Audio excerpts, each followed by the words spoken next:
What's going on, bottom line viewers? It's Dylan back here for another recap. And right now, I'm going to go over the Sunday night football matchup between the Green Bay Packers and the Minnesota Vikings. Just got done a little bit ago. And the Vikings take a crucial NFC North victory at home, 24. I can't put the other one and score in my hands to 17. Didn't think about that before I did that. 24-17. The Vikings take it. The Packers, in the words of myself, I don't want to be very egotistical or whatnot, narcissistic, that's the word. But this is a term I came up with. D-U-N-E. D-U-N-E, the slackers, if you will, by Robot Guy. What's up, Robot Guy? They're D-U-N-E. It's game over for them. They're 4-6-1. They take a crucial L, a big-time L on Sunday Night Football, and I think their season is done. We're going to go over the stats. We're going to go over everything that is involved with this game, but the Vikings take it over the Packers. This is going to be just me, I think, tonight. Maybe Kevo comes in, but I'm not betting on it. Mitch will not be on tonight, but it's just me for right now. So for the Packers, Aaron Rodgers, 17 of 28, 198 yards and 1 touchdown. Aaron Jones, 17 carries for 72 yards and a touchdown. Devontae Adams, 5 catches, 69 yards and the lone receiving touchdown. St. Brown, 3 catches, 53 yards. Graham, 2 catches for 34 yards. Those came on back-to-back catches. For the Vikings, Kirk Cousins, 29 of 38, 342 yards and 3 touchdowns. Latavius Murray led running backs for the Vikings, 11 carries, 33 yards. And Dalvin Cook, 10 carries for 29 yards. Adam Thielen had 8 catches for 125 yards and a touchdown. Stephon Diggs, 8 catches, 77 yards and a touchdown. So you see that big duo making plays. 7 catches, 63 yards for Kyle Rudolph. Dalvin Cook had 3 catches for 47 yards, had a touchdown himself. What did I see from both teams tonight? What I saw from the Packers is that their offense is all discombobulated right now, and as a whole, this team is not very concerned about the playoffs. I don't think their number one priority is the playoffs, which it should be considering what their record is, but I didn't feel like they were fighting enough to get this victory. Aaron Rodgers made some throws that, to me, don't seem like Aaron Rodgers throws. They don't seem like incompletions that I'm really looking at like, okay, this is a different kind of quarterback. No, this is supposed to be Aaron Rodgers. And the throws that I was seeing tonight were not barely accurate. He's kind of one of those, all right, I'm going to throw it up to you. If you make the catch, you make the catch. If you don't make the catch, so be it. And for Aaron Rodgers, that's just very uncharacteristic of him. And I wasn't liking what I was seeing out of him for the most part. He was very active. He was running a lot, and that was a good thing to see. Considering the first time these guys played this season, week 2, his knee was pretty banged up, and he was very immobile in the passing game. He did have 1 touchdown. It kind of looked like the Packers were going to do something. It was tied at 14 at one point. The first 2 possessions of the game were 3 and outs, and then the next 4 possessions were all touchdowns. So I'm like, okay, this is going to be a hot, scoring pace. Both teams are going to go back and forth. But we didn't really get that at the end of it. The Packers only got 3 more points out of it. So, and that was at the very end when they desperately needed at least 3 to try to get this game on ice, or try to not get this game on ice. I just wasn't a fan of what the Packers were bringing here. Their defense is severely injured right now. A lot of talent that is injured on that defensive side, and I understand that, but they weren't able to get it done tonight. I know 3 rookies, obviously, in the cornerback and safety positions, so the experience level wasn't really there for the Packers on defense, but they were giving up a lot of plays. Kirk Cousins was having his day today. He had one of his better games this season. His both games against the Packers this season, Kirk Cousins has done really, really well. So give credit to what he was doing. He was able to find the holes within the Packers defense and really capitalize on making some big plays. He had one of his most effective nights this year. 29 for 38, 342, and 3 touchdowns, like I said. And Diggs almost had that 4th touchdown in his hands. He just dropped it in the end zone. A very difficult catch, mind you, but still almost very close to getting a 4th touchdown there. Kirk was just solid in the pocket tonight, actually in the pocket and outside. One of the best things that he can do is running outside of the pocket and find receivers. I believe it was 9 of 10 for a touchdown running outside of the pocket, and it was a very effective game for him overall, just finding the right receivers. If he didn't have a whole lot of targets, I'm going to go over to Kyle Rudolph, who bailed him out a little bit in that first half, was really a guy that was not getting a whole lot of threats this year, targets, I should say, this year, but was able to get some good yardage today. And then finally in the second half, or I should say later on in the second quarter, and then in the third quarter, finding Diggs, finding Thielen for some big gains, and Thielen and Diggs both getting touchdowns. So that was obviously very good for him. Just seeing what I like to see about Kirk Cousins, because last week he had a very bad game against the Bears. I know they put a lot of pressure on him, but the myth of primetime Kirk not really showing up was prevalent in that game. It was a very big opportunity for them to help out their own case for the division. They were 5-4-1 at that point,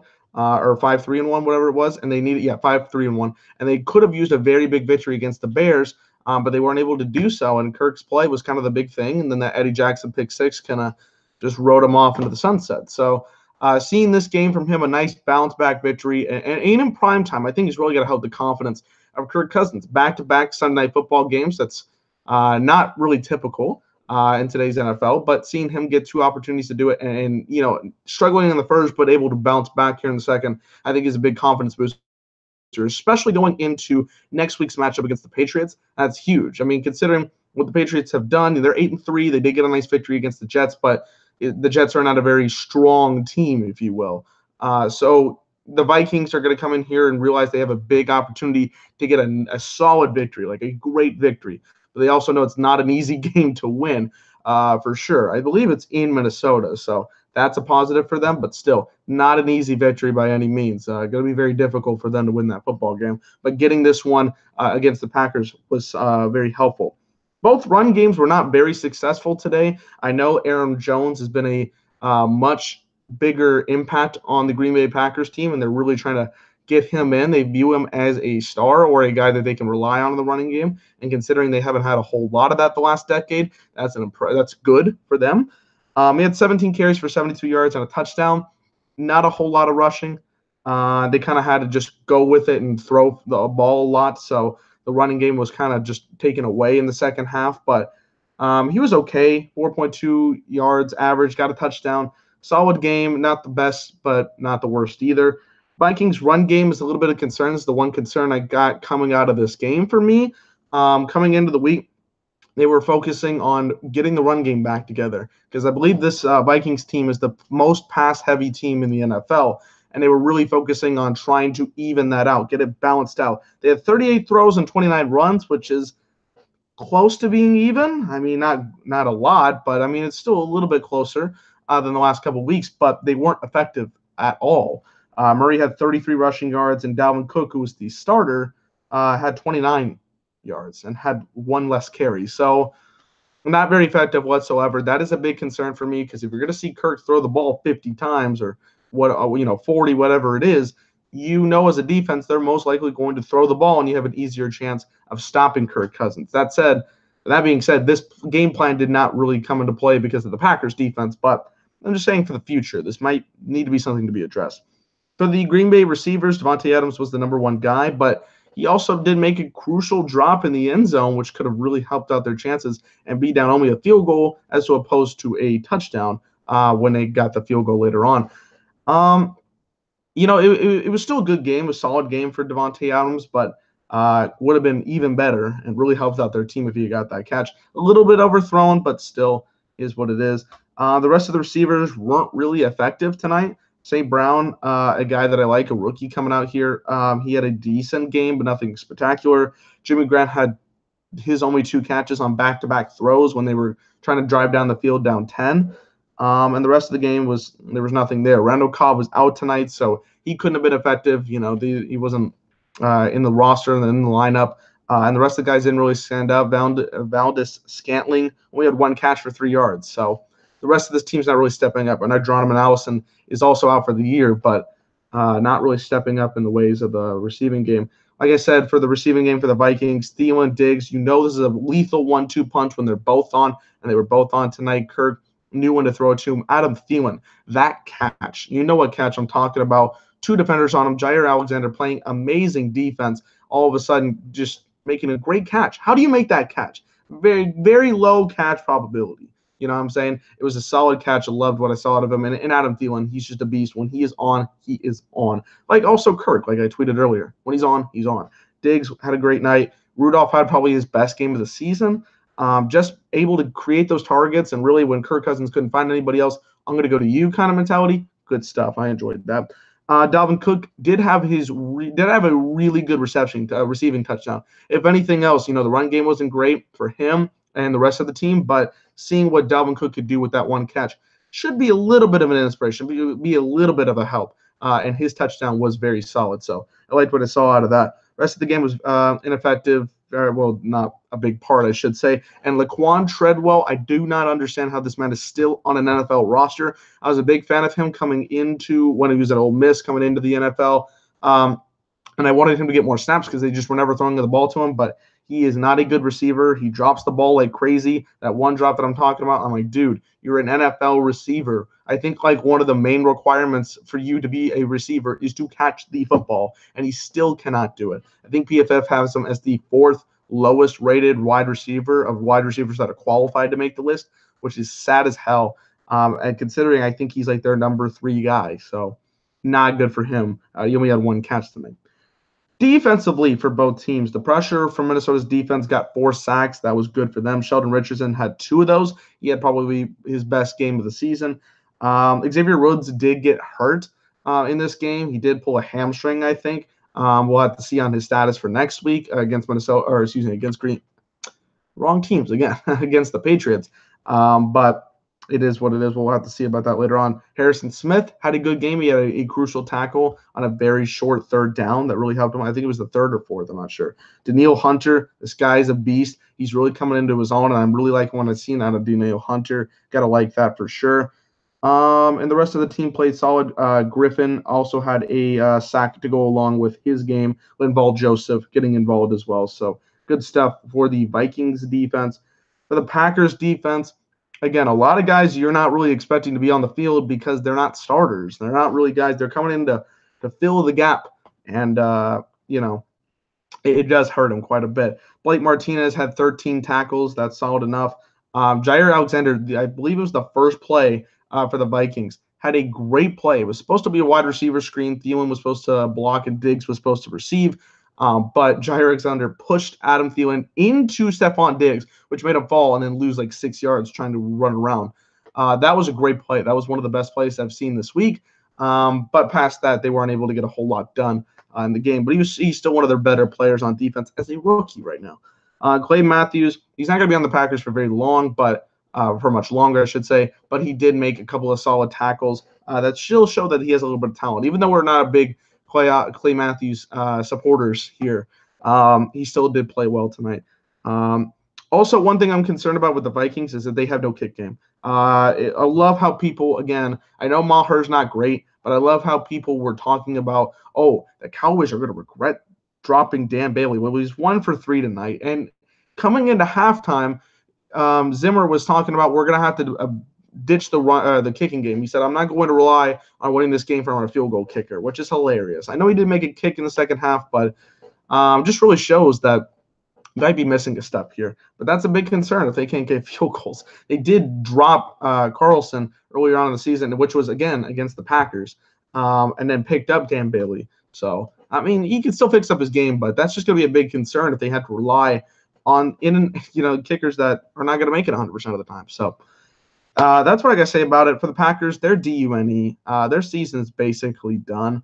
I know the wild card is still kind of open. Like, there's a lot of teams that really can contend for that wild card spot. But their matchups, they got the Cardinals next week, which should be a victory.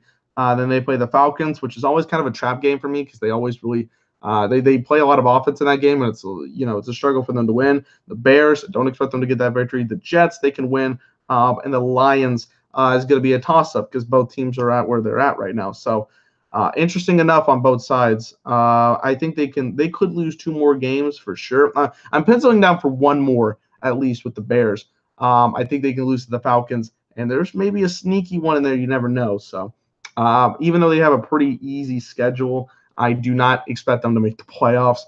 Vikings, their next 5 games, their last 5 games of the season against the Patriots, it's not at home. It's at New England. It's in Gillette Stadium. So that's even harder for the Vikings to do. I thought it was at home. It's not. So that game is crucial. Against the Seahawks, who are in the wild card race as well, the Vikings are probably not going to win their division, so they need to go to the wild card and face that. That's another team they need to knock off. If they can win, huge. Then they play the Dolphins, the Lions, and the Bears. They need to go at least 3-2, which would mean a 9-6-1 record. If they can go 4-1, that's really going to help them. I think they will get the wild card if they go 4-1. The Dolphins, Lions. I mean, the thing is, Bears are going to be hard, but it's week 17. Maybe the Bears just play to try to get the Vikings out of the playoffs, kind of thing. You need to win against the Seahawks for sure. Even though that's a close game, you have to win that one. And if you win against the Patriots, all confidence shot up through the roof. But I think the Vikings have a decent chance to make the wild card. Let's look at the standings right now and what we got going on here in terms of playoffs for the whole NFC. I don't know why I just did. Why is this? There we go. So we're going to look at the NFC and see what we got here. Right now, the number 1 seed is the New Orleans Saints because they actually did beat the Rams.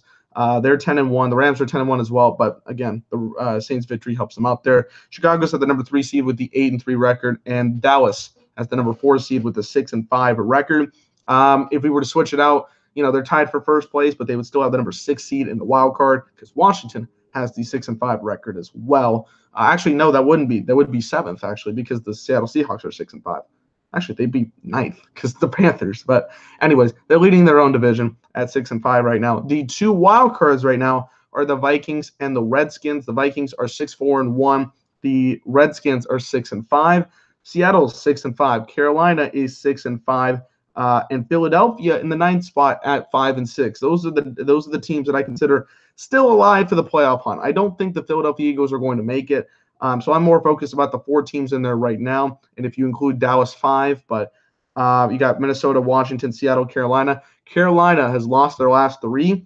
I'm not liking what they're putting down right now. They have struggled immensely, and they're not able to get crucial victories. 30-27. I know it's a very close score, but that's harsh. Seattle is making their best playoff push right now, and I think they have a chance to get that 6th seed. If I'm going to say right now, I'm going to say Minnesota and Seattle pick up the wild card spots right now. Again, Washington still got that injury, that big time injury with with Alex Smith. It's going to hurt him with Colt McCoy here. I'm pretty sure about that, and that's going to hurt him in the wild card spot. I'm going to go with the Vikings and the Seahawks as the best chances to win the wild card. We got 5 games left for the Seattle Seahawks. I talked about the Vikings. Let's talk about the Seahawks.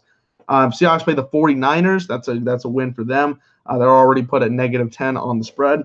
Then they play that crucial game against the Vikings, which again, 2 wild card teams that I think they're going to play, the 2 wild card teams that I think are going to make it in the wild card, playing against each other. Then the 49ers again, that really helps them. A Chiefs game, which is going to be very, very difficult, in the Cardinals. I think they can win at least. They should win 3. They should beat the Cardinals and they should beat the 49ers. Those are very good games. If they can beat the Vikings and go 4-1, huge help at 10-6. If you lose it that game as well at a 9-7 record, you could still squeeze it in, but it's going to be much more difficult. I want them to go 4-1 and really help them out this kind of set because, again, I don't think they're going to beat the Chiefs. But if they beat the Vikings, huge matchup. So those are the 2 teams that I'm expecting to make the playoffs there.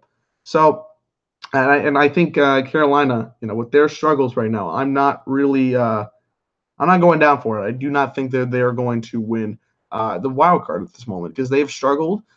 They've got a lot of talent. Christian McCaffrey went off today, but as a whole, just a lot of concerns right there. And I don't know what to think about them because I thought they were definitely going to get that 5th seed with a 6-2 record, but they've got to play New Orleans twice in the last 3 weeks. That's sad. That's not sad, but that's bad. That's bad. That's very, very bad. That's very dangerous, if you will. Territory and a 6-5 record. Let's say they both lose those. That's 7 losses. I don't know, dog. Okay, let's go to the comments here, and then I will head out, if you will.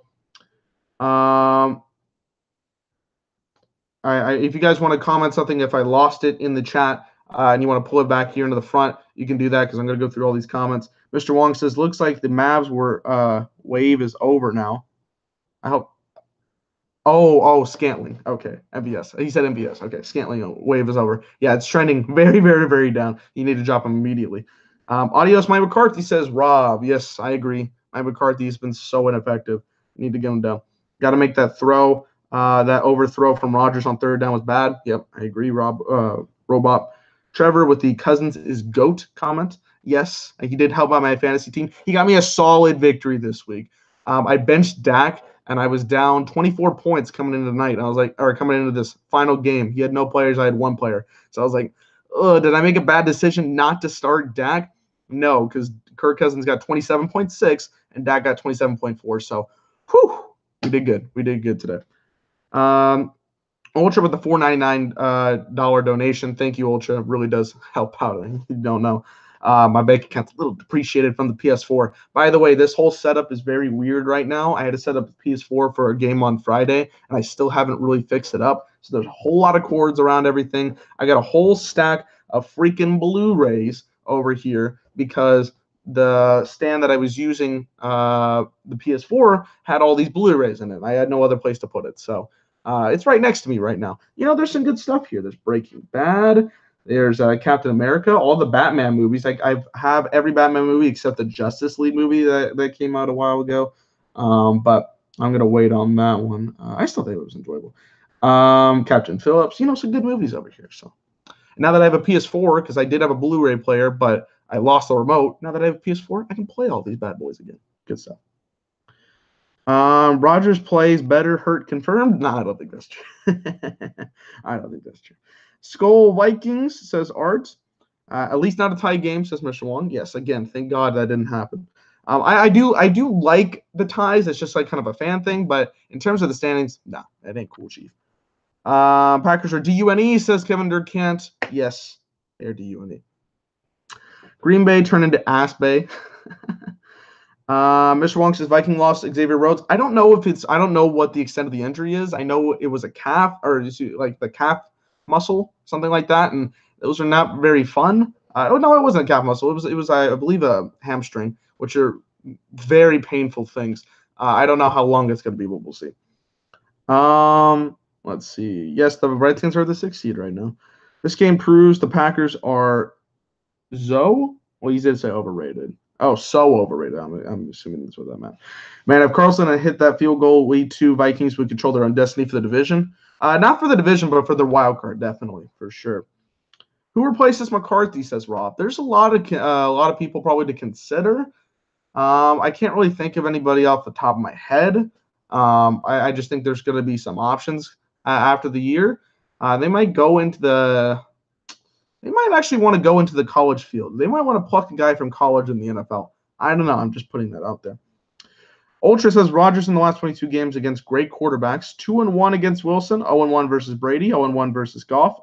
0-2 or 0-1 versus Luck. 0-2 versus Cam. 0-3 against Matt Ryan. 1-2-1 against Cousins, and 4-3 versus Stafford. That's a pretty bad total. 6-14-1. And also another big stat. That's actually really, really bad. Another stat that I want to say is that Kevo brought this to my attention. The yardage for the Packers in the second half has been awful, like straight up garbage, and that's not going to help them out. I know they got a little bit towards the end with that last drive, but it's been very showing as to why this has been such a bad team overall. Packers is better, 90, says fire McCarthy already, so embarrassing. Well, at least Packers fans in there, they know as well. Durkant says Panthers are DUNE as well. Durkant says the Steelers suck. That Steelers game was just so weird. I know Mitch streamed it and was very happy that the Broncos won because he picked the Broncos. By the way, I believe he still had a worse record. No, I think we're tied. Yeah, we were tied this week, so still got a 1-game lead. Kevo had a terrible week in picks. I'll have to explain that later. But yeah, the Steelers were driving down the field. I'm like, okay, you can tie this ball game up. It's 3rd and goal from the 2. I'm thinking 2 runs. I know the Broncos defense is probably expecting it, but get 2 runs in from 2 yards, you probably should get it done. And if you don't, you lost the game because you're not effective.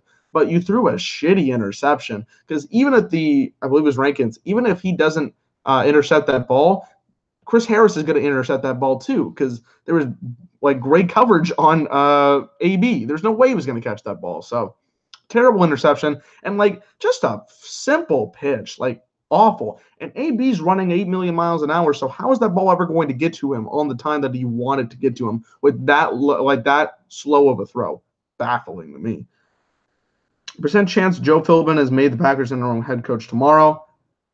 Considering they're still not mathematically eliminated, I'm going to say 25, but once they're mathematically eliminated, I can see that being a bigger thing. They might wait till the end of the year, though.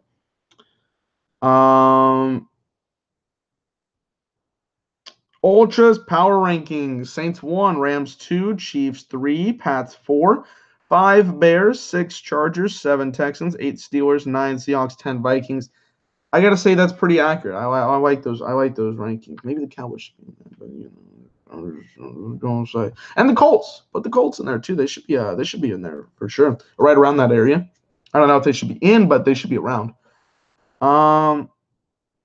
38 throws and 29 runs or whatever it was pretty close to the pass average to run ratio in the league.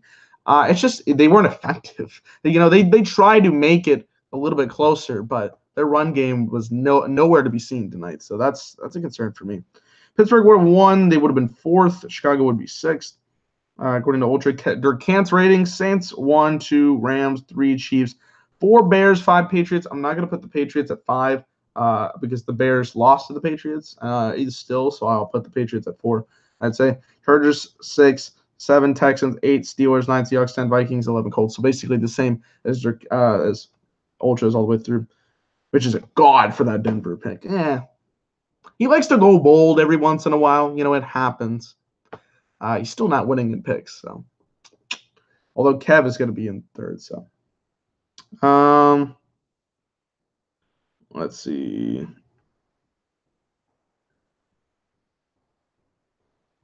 Trevor's is 1 Saints, 2 Rams, 3 Chiefs, 4 Patriots, 5 Bears, 6. Okay, so that's the exact same list, except he has the Steelers out of the Texans, and Vikings in there, and Colts at number 10. So I like the Colts decision at 10. Seattle, and I think they could be tied for 10th personally, and the Texans I think should still be ahead of the Steelers at this point.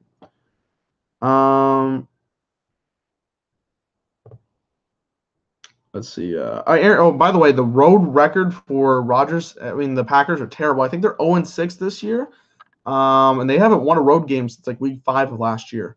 Terrible stuff. They are awful on the road.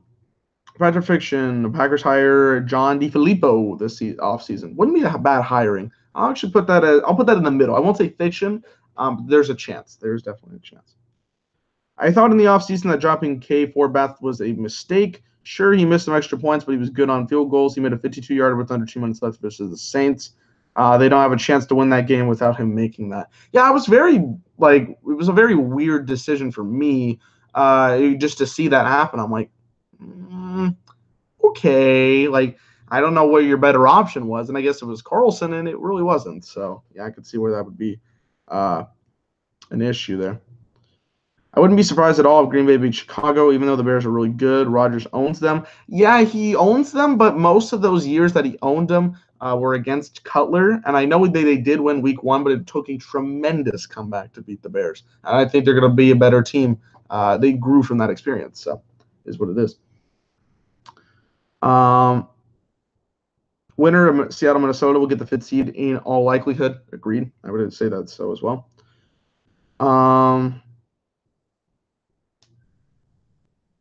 I'm not sold on Minnesota. They're still frauds. Excuse me, as a contender maybe, but I still think they're going to make the playoffs. I swear NFC teams can choke or NFC South teams can choke anything. Super Bowl, playoff contention, just certain games overall. Rob, Drew Brees is man on a mission this year. He's been tremendous. He's my 3rd favorite quarterback of all time, and I think 2nd best player in the game right now in terms of the season. Minnesota won't do anything in the playoffs, though. Again, yeah, that's what I'm saying. Trevor says that non-TD by Diggs around 6 or 7 minutes left is probably going to cost me. Would have only needed about 12 from Deion Lewis and PPR, but now I need over 20. Yeah, not going to happen. Deion's going to have a big game. What's worse, having your team with expectations and suck, or a team that expects to lose and meet expectations? No, if you know you're going to lose, it's not a bad thing. If you know they're going to suck, because I'll say this.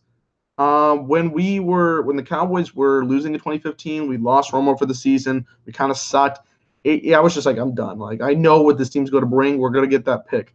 When you have high expectations and you fail to meet those expectations, game over. Game over. It really sucks. Let's Let's see, Dalen. Maybe you could make a video about 5 teams that will be significantly better next year. That might have to be an off-season video. I'll definitely have to put that down. I wouldn't put it as like right now, just because the season's not technically over with, and I want to see some free agents maybe and stuff. But that's definitely a good off-season video. Thank you, Ultra, for that. No, the Vikings would control their own destiny if they won week 2. Yes, that's true. Not sure if having Cobb and or Allison would help Packers now.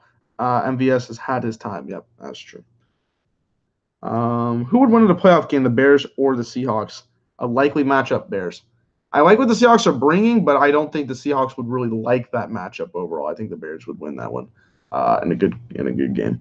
Trubisky's going to be healthy. So, Kevnar with his rankings: 1 Saints, 2 Rams, 3 Chiefs. Again, we're all agreeing with that first 3 for sure. 4 Patriots, 5 Bears, 6 Chargers, 7 Texans, 8 Seahawks, 9 Vikings, 10 Cowboys. Thank you. Your Can's got him at 12, so I'm okay with that. I don't know about the Steelers at 11. Oh, he didn't even have the Steelers. That's a crucial one. But they're also going to be playing a very difficult schedule. I know they still have to play. The Patriots. I don't really remember who else they play. There's one other big time matchup they got to play for sure. I think it's next week, but I don't remember. On a scale of 1 to 10, how bad are the New York Pets? The Pets. 9. They're really bad. They had a chance. They were starting out very well against the Patriots, but then they just made some boneheaded decisions. Like, why would you take the penalty and then give them better field position? Because you got a touchback anyways. What was the other one? There was a different one where they could have gone for the 4th down or something like that. I don't know. It's just weird. Rodgers is pretty much the opposite of Favre. Great stats, but he sucks. Now watch him say something passive-aggressive about McCarthy. I don't expect this team to just last much longer. I think this is going to be the end of the friendship, if you will. McCarthy's only won 1 Super Bowl with Rodgers, which is just a shame to me. Chiefs versus Colts AFC Championship game. Now that would be hella surprising.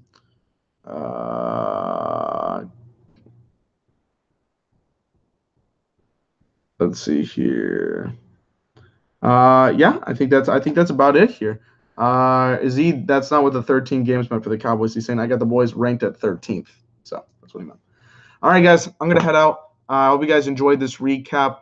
Subscribe to the Bottom Line View if you're not already. More NFL content out of the way. We'll be live tomorrow. I probably will be on. I'm going to say 80% on for tomorrow. Texans-Titans matchup. Hoping the Texans pick up a dub in that game. And yeah, stay tuned for more videos coming up. They're on the way. I'm probably going to have a solo video out this week. So stay tuned for that. You don't know the Bottom Line View. Peace out, guys.